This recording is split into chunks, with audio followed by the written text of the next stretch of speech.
Welcome back muli mga kaibigan sa bagong muling mga balita na ating mapapakinggan at mapapanood dito sa channel ng Bayan, ang Bayang Pinas. Dito, ating matutunghayan ang mga bagay na nangyayari sa ating bansa, partikular na umano sa loob na mismo ng gobyerno at lalong-lalo na dito sa kasalukuyang administrasyon.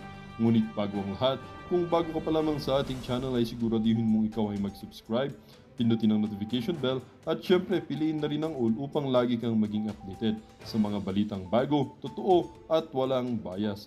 Syempre mga kaibigan at kung mga ating mga solid viewers naman dyan ay maraming salamat naman po sa inyong walang sawang pagsuporta. At huwag din pong kalimutang magpakita ng suporta sa ating channel sa pamamagitan ng pag-like at pag-share sa ating mga videos. At syempre mga kaibigan, kung meron ka naman pong hinaing at opinyon, ang ating comment section ay bukas para sa inyong mga opinyon at mga hinaing at kung ano po ang nais nyong sabihin sa ating mga gobyerno upang mabasa na ito. Heto na nga mga kaibigan, atin nang panoorin at pakinggan ang balitang ito.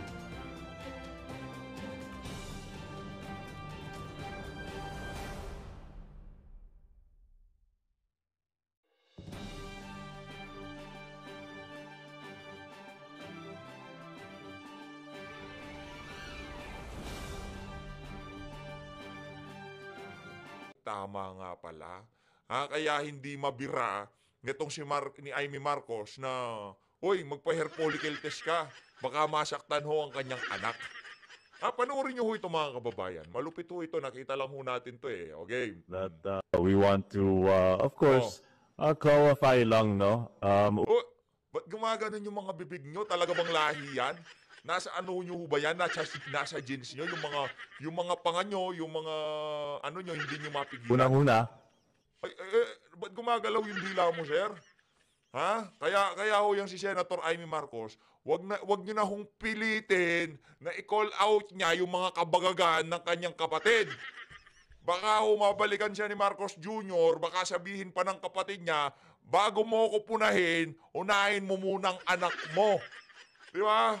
Ang labo nga naman ho ng mga kababayan, binibira mo yung kapatid mo, itong si Bonget, yung anak mo naman pala. Bumabalik ko din yung bibig. ayaw naman namin ng away, no? In Oh. fact, di ko nga alam bakit sobrang defensive naman ang aking tito, no? Una-una, syempre, tito ko yan, mahal ko yan, no? Nako. Yung ano ho, yung galaw yung pilantik ng dila, labi, kuwang-kuha niya ho, yung sa tito niya. Ngayon, wag na ho kayong umasa kay Amy Marcos na bibirahin niya ang kapatid niya. Kasi mismo hong anak niya, kailangan din ho tayong manawagan ng hair follicle test. Kasi dapat talaga yung isinusulong ng ating mga kandidato diyan sa PDP, dapat lahat ng kandidato mula sa presidente hanggang sa barangay tanod o dyan sa mga tama lahat. Pati yung mga hinar ng civil service, lahat ho yan. Basta tumatanggap ng pera sa pamahalaan, magpapulburon test, walang exemption. Ito kasi pagka mayaman, ma-impluensya, hindi nakakapagpapulburon test. Kasi hindi daw yun sakop ng public office, public trust. Iba naman ang personal kaysa politika, kumbaga, no? So, may mga mainit na balita that we want to, of course, clarify lang, no? Nakita niyo ho yung mga kababayan, pambihira, di ba? Umabot ho dito yung ano niya. Unang-una, yung dila ho niya, hindi niya mapigilan eh. Naku, sir, ano ho kayo Huwag ho kayo maglalabas. Pagka presidente na si VP Sara. ayaw naman namin ng away, no? In fact, di ko nga alam bakit sobrang defensive naman ang aking tito, no? Una-una, syempre, tito ko yan, mahal ko yan, no? Iba naman ang personal kaysa Pambihira, politika, kumbaga, no? So, may mga mainit na balita that we want to Yan ho mga kababayan, i-post lang ho natin dyan para talagang matandaan ng ating mga kababayan yung pagbumuka na yan. Yan ho ang anak nitong si Senator Amy Marcos. Rekta na ho tayo dito kay Franz Castro tapos tatawid ho tayo dito sa Basta Dabawenyo na kung saan sinagot ho ng punto por punto nitong si Attorney Vic Rodriguez yung mga birada nitong si Marcos Jr. Pero pupunta pa ho tayo dito kay ang tawag dito kay Attorney Jimmy Bondoc. Nagsagutan ho sila nitong yung dating COA commissioner, yun. Panuurin ho natin yun. Sinupla ko niya itong si Heidi Mendoza, ha? Sinupalpal ho yan itong si Attorney Jimmy Bondoc. Pero dito ho, umpisahan ho natin dito kay Franz Castro. Game. Sana ho natin to.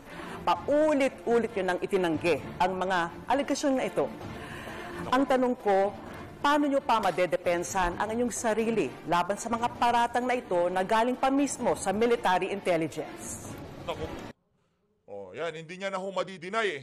Kasi galing na ho sa military intelligence, ha? At saka nagsusumigaw na ho yung mga ebidensya tapos convicted pa ho siya.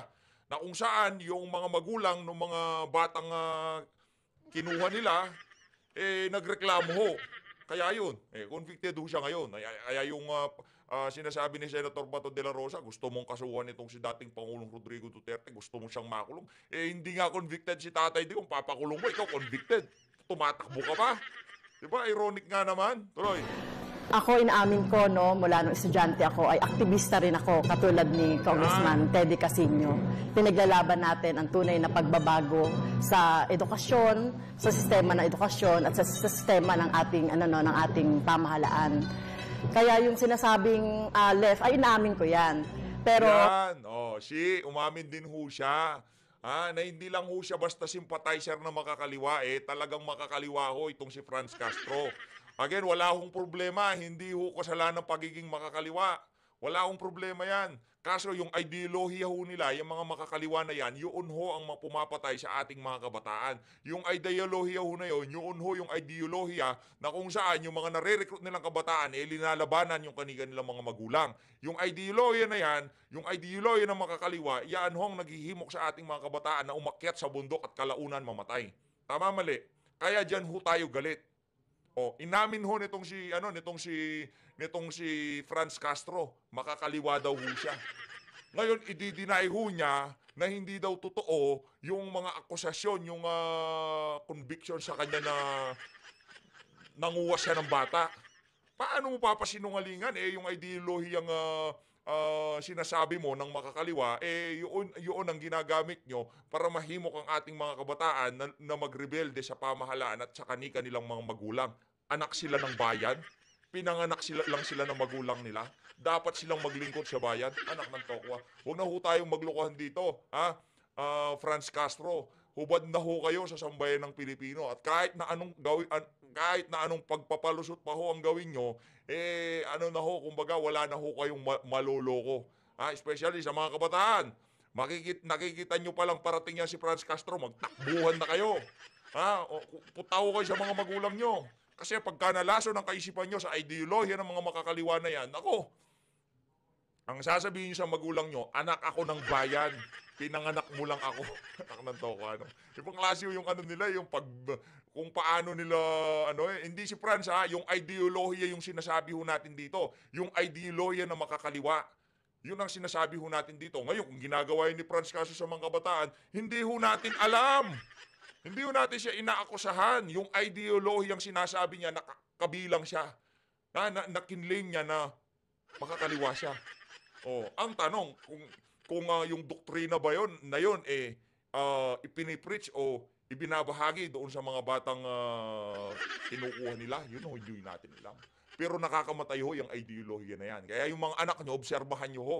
Pagka medyo nakikita nyo ang ipinapalaw, yan si Franz Castro, yang si Raul Manuel, medyo i-grounded nyo na ho yung mga yan kasi maya-maya baka saan pa humapunta yan, kawawa ho yung mga bata. Diba? Balitaan nyo na lang, nandun na, nasa taas ng bundok, nakikipag-inkwentro. Lalo na ngayon, talagang in full swing ang pagre-recruit ng mga yan. Nagpapalakas ho sila ng persa kasi anticipated ho nila, sa ayaw sa gusto nila, mananalo si VP Sara sa 2028 presidential election. Kaya kailangan na naman ho nila na palakasin ang kanilang hanay. Yun ho ang problema natin. Baka matsambahan ho yung mga anak nyo, mga pamangkin nyo. Naku, delikado. Makita pa lang yun si Franz Castro, takbo ng mabilis. O hindi as member ng CPP, NPA, or whatever. So parati na lang yan, na kung ikaw ay nagsasalita ng against sa posisyon ng gobyerno, ay tinuturing kang red o tinuturing kang kaliwa. So parang nakasanayan ko na rin yan. Kaya Meron bang ibang maitatawag dito sa mga magkakasama na to diyan sa House of Representatives? Oo, meron iba't ibang mga grupo na bumabatikos sa pamahalaan. Totoo ho yun. Hindi lang ho sila. Kaso yung kanila, ibang klase ho. Kumbaga, extreme na level yun sa kanila. At yung mga individual na nakapaligid dito sa mga grupo na to, talaga namang kilalang kasapi ng, di ba? Kilala ho sila bilang kasapi ng kilusan. Kaya mahirap pong pasinungalingan. Pero pagka nagrarally dyan, yung talagang yung totoong mga magsasaka, yung tipong ilinalabas na sa loobin nila sa pamahalaan, wala akong tayong problema doon. Pero ang nakapaligid, yan si Saturo Campo, si Teddy Casino, yan si Franz Castro, di ba? O si Raul Manuel, yang mga yan, meron ng kumbaga kilala na kayo sa kilusan, kilala kayo bilang sympathizer ng mga ng mga makakaliwang grupo. Kaya pagka kayo ay nagsalita sa pamahalaan, automatic na ho sa inyo yon na nakakabit kayo sa mga makakaliwang grupo. At yung ideolohiya na yon, yun ho ang gumugurgur sa ating mga kabataan. Sa utak, hindi lang ho sa sa physical yung magugurgur sila, pati yung kanilang kaisipan. Pataki mo parang babaliw ang anak mo, sasabihin niya sa'yo, hindi mo ko anak ako ng bayan. Ipinanganak ako para maglingkod. Wala ang karapatan sa akin. Karapatan mo kung pag-aralin. Aalis na ako dito. Kinabukasan, mabalitaan mo, nagurgur na. Ngayon yung anak mo, iiyak-iyak ka dyan. Siyempre, mahal mo yan eh. Pinalaki mo yan, tapos yun lang sasabihin sa'yo. Diba? Dahil yan, dun sa nakakamatay na ideolohiya na hindi kinukundina ni minsan, itong mga grupo na to, dyan sa House of kaya po natin talakayin tong mga na to, mauubos yung oras natin eh. Tuloy! patuloy rin yung ating ginagawa, lalong-lalo na doon sa pagsasabatas, noong mga kailangan ng ating mga guro, sa education sector at sa mga issue rin ng ating mga mamamayan. Kaya yung issue ng mga red tagging na yan ay, kumbaga ay kinasanayan ko na yan at ako ay proud left. Uy, proud pa ho siya. Proud ho siya. Na nare-red tag siya. Proud ho siya. Talagang merong di natin malaman, meron din ata ho siyang, di ba? Meron din bumubulong sa kanya. Paano ka magiging proud sa isang ideolohiya o kilusan na kung saan napakaraming napaiyak na magulang, napakaraming sinirang mga ari-arian. Diba? Yan napakaraming tinakot na mga mamumuhunan na nantoka. Di ho natin mabibilang yan, pero marami yan. Ikaw ba naman, mag-i-invest ka sa isang lugar, di ka pa nag-uumpisa, ini-extort ka na. Pag di ka nagbigay, susunugin yung mga bulldozer mo. Gusto nyo ho ba yun? Anak ng toka. Ganyan ho ang trip ng mga hindi nila kinukundina. Hindi ho natin sinasabi si Franz Castro yon. Ang sinasabi natin, hindi ho nila kinukundina yung mga gumagawa ng mga ganong klaseng gawain. Yun ang problema natin. Tuloy. Paano nyo ho kukumbinsihin, Representative Castro, ang publiko na kayo ay karapat-dapat na mapunta sa Senado sa kabila po ng hatol sa inyo ng isang korte? Well, nakikita naman po yung track record ni Teacher Franz Castro sa Anong track record mo, Brad? Track record niya, nagpakaaso kay Tamba sa loob ng 3 taon. Track record doon yan, binakbakan si VP Sara. Anong ginawa nyo? Anong naging pakinabang na sambayan ng Pilipino dyan sa block nyo sa House of Representatives? Wala. Anong track record? Ayusin mo yung kaso mo. sinabi ni Senator Boto, dapat nakakulong ka. Yun ang pag-usapan natin. Kongreso, no, nakita natin doon yung ating paglaban sa korupsyon, paglaban po natin doon sa maling paggamit ng confidential funds. At ito po yung dadalhin natin sa Senado para labanan din po yung maling paggamit o yung Ako, ano na yan, Franz, hindi nabebenta sa amin yan. Kumbaga, basa ka na namin. Bukas na libro ka sa sambayan ng Pilipino. Kabisado ho namin kayo, linya por linya. Tabas pa lang ho ng pagmumukha nyo. Alam na ho namin.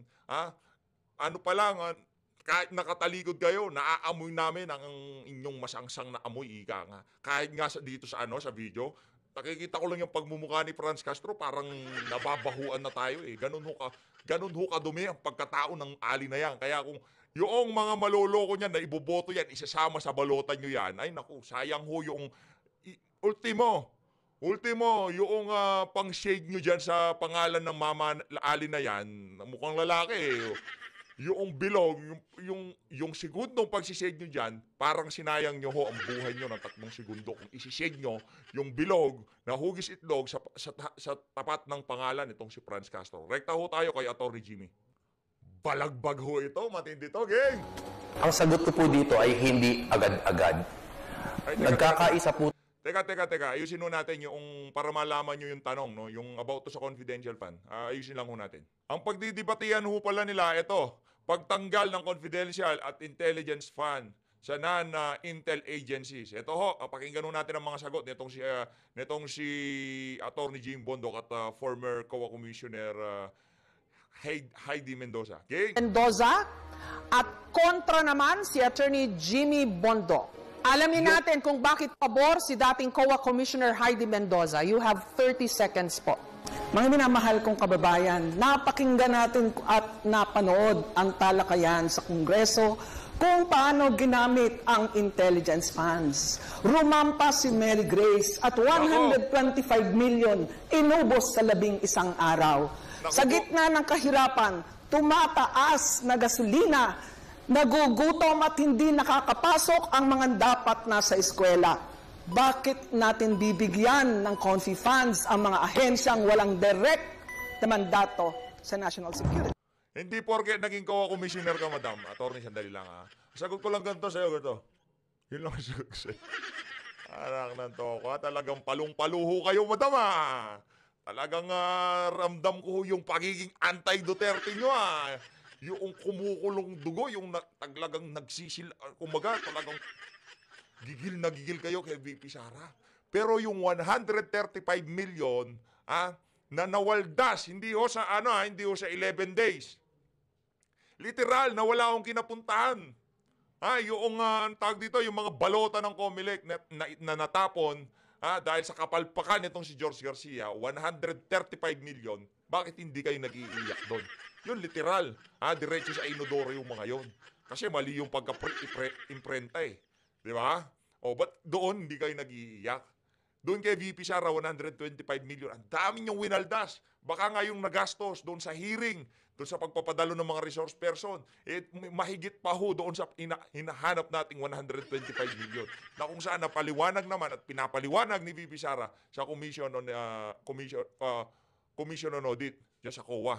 Na nagbibingi-bingihan kayo at nagtatanga-tangahan kayo sa proseso, gayong alam nyo naman na meron pa nga hanggang ngayong February ang opisina ng Office of the Vice President para magpaliwanag dyan sa issue na yan. Pinagpipilitan nyo yung piatos na yan, mga alias yung mga yan. Mga AKA yan, also known as. Diba? Hindi ko kilala yan. Hindi ko natin alam ang tunay na pagkatao niyang mga yan. Diba? Mga mga alias nila yan. Pinagpipilitan nila para maging sensational at mapag-usapan. Mary Grace Piatos, Kokoy Villamin, o kung ano pa man yung mga pangalan na naisip ng mga walang yung congressman dyan sa House of Representatives. Tuloy! Attorney Bondoc, you have 30 seconds naman po to explain your position or your vote. Yun. Ang sagot ko po dito ay hindi agad-agad. Nagkakaisa po tayo na talagang dapat labanan ng korupsyon. Ngunit ako po ay naniniwala na ang lahat ng government agencies ay may kinalaman sa national security. Ang national security po hindi lang terorismo, komunismo, kundi kuminsan internal threats sa ahensya at sa mga empleyado nito. At ang COA po ay naglabas ng magandang circular 2015-01 na meron namang guidelines upang gastusin ang pondo na ito. Kaya hindi agad-agad. Reaction niyo po, Commissioner Mendoza. May Palakpakan nun natin itong si Attorney Jimmy Bondo. Kaya, yan mga kandidato natin. Kumbaga, pagkasumalansan ho sila ng issue, talagang napakapulitik. circular daw ho. Salamat, Atty. Bondok, at nabanggit ang circular na ating pinagtulong-tulungan, pinaghirapang gawin, 2015-1. Malinaw po doon at sinasabi, hindi lahat entitled sa confidential funds, di ba? Ay kung ikaw ay Department of Hindi lahat, pero hindi nyo lininaw. Pero kung lininaw nyo na itong Office of the Vice President o yung Department of Education, hindi kasama, hindi nabigyan. Linawin nyo ho kasi yung circular. Kung kailangan ayusin nyo. Education, ayun ba naman nagawa na ng ibang secretary na walang confi? Eh bakit ngayon meron? Attorney Bondok, ang inyong tugon, you have 30 seconds. Ang tanong ko lang po kay kagalang-galang po na Ma'am Heidi, ang bukod po sa Intel funds, meron pa po sa inyong karanasan na mga pondo na inaabuso ng mga ahensya? At kung meron po, dapat din po bang tanggalin ang lahat ng pondo na ito? Attorney Bondok. Ulitin ho natin. Ang ganda ng sagot nitong si Attorney G. Galing. Dapat na mga pondo na Ulitin ho natin. Game. Ito, matindi ho kasi ito. Game. Ang tanong ko lang po kay kagalang-galang po na Ma'am Heidi, ang bukod po sa Intel funds, meron pa po sa inyong karanasan na mga pondo na inaabuso ng mga ahensya?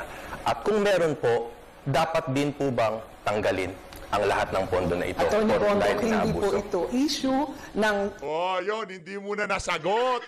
Kasi pinupuntirya nyo yung confidential fund, noong tinanong kayo, ang dahilan dahil tinatanggal nyo yan, yung ibang mga ahensya ng pamahalaan, kung inabuso yung mga pondo, kailangan din ho ba itong tanggalin? Yung ano bang pagwaldas ng bilyon-bilyon sa flood control, dapat na rin ho ba natin tanggalin yan? Naku, baka maging na tayo, di ba? Kailangan na natin ng bangka, hindi na sasakyan. Hindi ho, ang kailangan ho ay mabantayan ng maayos. At yun ho ang trabaho ng COA na pinipilit kunin ng House of Representatives. Yun ang ayusin natin. Yung hindi pwedeng basta-basta magbibida-bida yung mga congressman. Pagka merong nasilip yung COA. Tuloy. type of funds. Ito po ay issue ng type of audit. Iba po ang audit ng confidential fund. Dinadaan ho tayo sa technicalities. Pero nung nag-live sila, nitong si Ma'am Sas Rogando Sasot, hindi naman ho nakapalagang ali. Hindi ko alam paano naging COA commissioner yung ali na yan eh. Hindi ko natin maintindihan. Nung kaharap nyo si Ma'am Sas, di nga kayo makapalag-palag eh. Hindi nyo nga makanakana kasi babatuhin niya kayo yung issue nung ang tawag dito, yung notice of disallowance ng UP, yun ang babato sa inyo eh. 'Di ba? Hindi ko tayo medyo doon sa issue na yun, pero napapahapyawan natin pakinggan. Hindi ko nila mabira yung si Ma'am Sas nung nag-live sila. Talagang linamon sila ng buhay ni Ma'am Sas Rogando Sasot. Ngayon, binibida mo yung Mary Gage Piatos. Binabanatan mo si BP Sara. Dapat binanatan mo nung kaharap mo itong si Ma'am Sas Rogando Sasot. Kaso hindi nga kayo makaporma. Paano kayo poporma dyan? Abogado yan. Mas magaling yan. Yung mga argumento nyo, pang dilawan. Yung talagang ipipilit nyo lang ho, para kahit pa paano, meron kayong mabudol sa ating mga kababayan. Pero wag ho kayong magpaloko dito sa ali na to. Trapo pa ho sa hindi pa ho naging politiko ito. Na ho siya. Linamon na ho siya na sistema, ika nga. Di ka pa politiko, nabubulok ka na, madam. Hindi ka pa nakahawak ng pwesto sa pamahalaan, elected government post, kaamoy mo na si Franz Castro. Advance, dahil ito nga po cash advance at hindi po nakikita ang mga supporting documents. Maaari po ba ako mag-respond? Kasi palagi ko oras ko pa po yun at naputo lang po. Apo. Sige po. Ako po kasi ay naniniwala sa proseso at napakaganda po ng guidelines ninyo. Ang pinagkaiba lang po ng ating paniniwala ay naniniwala ako na ang gobyerno ay nasa linya ng kaayusan at kaguluhan. Kaya ang lahat po ng ahensya kahit papano ay may kinalaman sa national security. Correct! Galing! Ano ka ngayon? Ano ka ngayon? Hey, Heidi Mendoza. Palakpakan natin itong si isa sa mga kandidato nating malupit. Yang si Attorney Jimmy Bondok. Galing, di ba? Lalo po akong gumagalang at naniniwala sa proseso bilang isang auditor na may 27 years na karanasan. hindi porket naging auditor ka, may 20 kahit 100 years pa na karanasan yan. O, anong nangyari ho nung COA auditor kayo? O, ay, sa nakalipas na 28 years na pagiging COA auditor nyo, ano ang nangyayari sa kaban na sambayan ng Pilipino? Kaya nga, dapat nga kayong mas tanungin eh.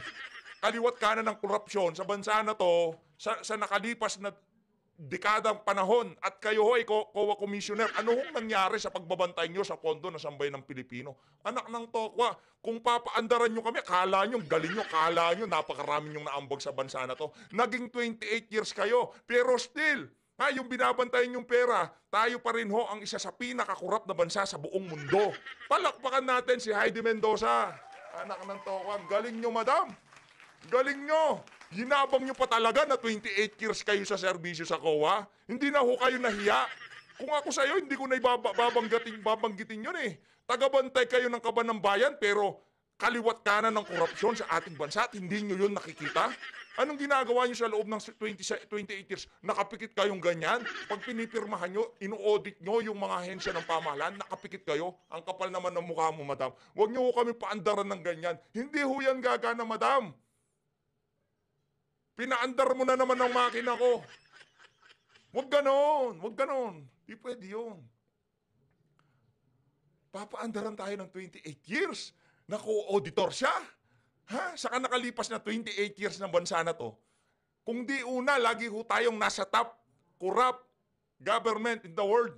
Base yan kay Senator Defensor. Pinagmalaki nyo pa. Di nyo na nga dapat sinasabi yung mga ganyang klaseng bagay. At di nyo na dapat pinagmamalaki. Audit po is about process and compliance with laws, rules, and regulation. Public funds is about transparency and accountability. Subalit hindi ako nag-agree na lahat ay may relasyon sa national security. Graduate po ako ng National Defense, medyo po napag-aralan namin yan, at tatayo po ako na kailangan pag-aralan sino ang entitled sa confidential intelligence. Hindi ka pa nag-uumpisa, baon ka na. Yan ang sasabihin ko. Nabaon ka na sa argumento. Hindi ka pa nag-uumpisa, 28 years sa serbisyo sa COA. Ay, yaman nyo na siguro. 28 years na kayo sa COA eh. Ibig sabihin, mayaman na kayo. Funds. Maraming salamat sa dating COA Commissioner Mendoza at kay Attorney Bondok. Binuo ang... Sayang, merong meron siyang sagot doon eh. Lahat ho involved sa national security, mapa Department of Education, lahat ho yan. Hanapin ko nga, teka lang mga kababayan ha. Wait lang. Eto, dito ho ata sa part na to bumanat itong si Attorney G. Magandang gabi po, Attorney Bondok.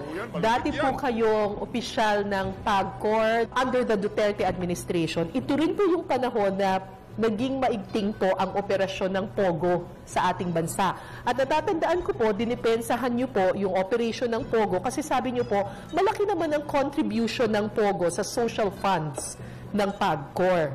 Pero ngayon po nakikita natin na nasasangkot po yung POGO sa human trafficking, sa kidnapping, physical abuse at scamming. Ganun pa rin po ba ang posisyon ninyo? Dedepensahan nyo pa rin po ba yung POGO? Kailangan po nating linawing maigi na hindi ko po kahit kailanman dinipensa ng POGO. Ang sinabi ko na POGO ay isang neutral yan. Depende yan kung sino ang namamahala. Kung ito ay maaaring patakbuhin ng tama, marami po talagang social benefits na nakuha dito. At po doon, nung panahon namin, hindi po talamak ang gambling. Ang POGO po, ibang bansa ang nagagambol, tayo po mga call center lamang dito. Kaya po tayo ay kumikita ng pera. No? Ngayon, kung sa under the wisdom of the new administration, sa palagay nila hindi makokontrol ng maigi ang operation ng POGO at nararapat na isara, mabuti pong isara yan. Ang dinidepensahan ko ay hindi ang konsepto ng POGO. Ang aking dinidepensahan ay kung maaari bang patakbuhin ito ng tama at sa akin pong tunay na palagay, base sa karanasan, pwedeng patakbuhin niya ng tama in cooperation with the right agencies, lalo na ang pulisya. Appointee po kayo ni dating Pangulong Duterte. Ano ho ang stand nyo ngayon dun sa mga issue na ibinabato laban sa kanya? Lalo na po pagdating sa EJ case o extrajudicial killings. Kailangan po ng malinaw na disclaimer. Ako po ay tumatakbo sa ilalim ng PDP laban at personal ko pong kaibigan si Pangulong Duterte. Sa kabila po ng lahat ng yan, ako po ay naniniwala. Una, kung sa ICC, no jurisdiction. Tapos ang usapan. Pagdating po sa lokal na korte, bahala po sila. That is the proper forum kung gusto nilang kasuhan. Morally, I don't think we should do that to all our leaders na lagi na lang kinakasuhan ng dating presidente. Kung kasuhan man siya, kaya naman niyang depensa ng sarili niya dahil I believe that he has worked for the good of the Filipino people. Maraming salamat, Attorney Bondo at kay Cara David. At yan po ang mga tanong ng ating panel. Maraming salamat kina... Nabitin ho ata tayo. Teka lang, hanapin ko. Baka nandito, tuloy ho natin. Martinez. Gusto kong bigyan ng talagang bigaying spotlight dito kay Attorney Jimmy dito sa video na to para makilala ho siya ng ating mga kababayan kung gaano siya kagaling. Hindi lang ho kasi magaling na singer, magaling na songwriter. Napakahusay din ho niyan na meron ho talaga siyang pangarap. Meron ho siyang gustong mangyari sa ating bansa. Meron ho siyang gustong iambag. Hindi ko gaya ni Franz Castro, meron lang hong gustong iwasan na iwasan na problema kaya gusto maging senador. Tuloy. Wala na ho kasi siyang choice si Franz, wala nang choice yan. Sa gusto niya, kailangan niya kumbaga do or die yan, yung pagtakbo niya. Pagka natalo ho siya diyan, kalaboso ho silang dalawa nitong si Sator Ocampo. Pag naging senador siya, kahit papaano kayang maneubrahin niyan kasi maimpluwensya ang isang senador, di ba? Kaya hong ilabihan kagaya ng mga nangyari dito kay Jinggoy Estrada. Yun din ang yung strategy gustong puntahan nitong si Franz Castro. Hahawak siya ng mataas na posisyon at siyempre yung mga nasa Malacanang kailangan nila ang partisipasyon o yung simpatya nitong si Franz Castro sa Senado kung sakaling manalo siya. Si Attorney Jim Bondoc, wala ho siyang ganong interes. Hindi ho siya basta-basta kayang bilhin, hindi ho siya basta-basta kayang impluwensyahan dahil yan, napakahusay na abogado. Napanood nyo naman ho doon sa natin kanina, doon sa naging debate nila nitong si Heidi Mendoza. Saludo, napakahusay. Attorney Jimmy, the best ho talaga kayo. Galing. Noong nakaraang taon, nakaranas na naman tayo ng mga malalakas na bagyo. At minsan kahit ulan lang, bumabaha na nakakaapekto sa buhay at kabuhayan ng marami. Kaugnay niyan, kasama po natin ang Executive Director ng UP Resilience Institute, si Professor Mahar Lagmay, para magtanong. Ang Pilipinas po ay number 1 sa World Risk Index. Ang Japan naman ay number 24 kahit na ang kanilang mga hazards, mga bagyo, mga lindol, pagputok ng bulkan ay pareho lang ng Pilipinas. Hindi naman po tayo nagkulang sa pag-budget sa ating mga gawaing disaster risk reduction. Ang ginagastos natin ay bilyon-bilyon. Ano po ang gagawin natin para maitama yung paggamit ng mga budget na ito para hindi nahihirapan ang mga Pilipino? I'm very proud na ako po ay naging Vice President ng Corporate Social Responsibility ng PAGCOR at ang flagship project namin noon ay magpatayo ng mga multipurpose evacuation centers. At hanggang ngayon po, alam ko na marami pong natutulungan yan. Infrastruktura, bukod sa marami pa, tulad ng pagsupil ng korupsyon, pero infrastruktura talaga ang kailangan for long term na para maibsan po ang pagdurusa ng ating kababayan. Pero paano po natin mararating ang mahusay na infrastruktura kung may korupsyon? Kailangan solusyonan ang korupsyon. So, naniniwala... Naku, itong si... mukha pa lang hindi na mapagkakatiwalaan. Grabe naman tong si Madam Franz. Ako na kung tama lang yung pagkagastusan itong mga pondo na ito sa mga flood control, tama yung ating nagtanong na more than trillion na halos nagagastos. So kailangan na masugpo at talagang isaayos ang paggastos di sa flood control. Wala naman ang tagal nyo ho sa House of Representatives. Yung bagyo, pero ni minsan di ho namin kayo narinig na nag-ingay diyan sa flood control na yan. Kung hindi pa babanggitin diyan sa diyan sa tanong ng bayan, hindi nyo pa ho tatalakayin. Walang yaw talaga tong naman po kaming magkasalungat na opinion. Ang para sa akin po, ang korupsyon talaga ay talagang papatay sa atin. Ang ginawa po namin diyan is ayon sa RA 10121 naman ay dapat palakasin ng mga local government. Kaya ang ginawa ko po noon, ginawa kong pulisiya na ang pera ay binibigay diretso sa local government para sila ang magpatayo. At nakita po namin na sila ay ganadong-ganado magpatayo